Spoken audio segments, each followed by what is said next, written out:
满满拢是烂土的饲鸡场，鸡仔一只一只为鸡巢内底清出来。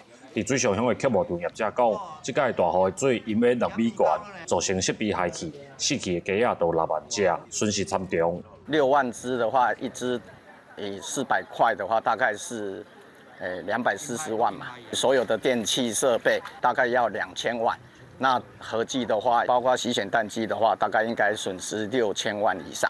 除了客务业的损失，中部乡有农民种的木瓜，互大水全部冲到海去。农民讲，第一届拄到遮大阵的雨，原本会当收的木瓜，即马全部拢乌有去，损失要40万。有很多地方哦，其实过去从来不会淹水，这一次因为强降雨的关系啊，都整个的淹水都蛮严重的。下尾迄区5栋啦，即区顶年大啦，顶年大，只种多要好收尔，就留伊啊。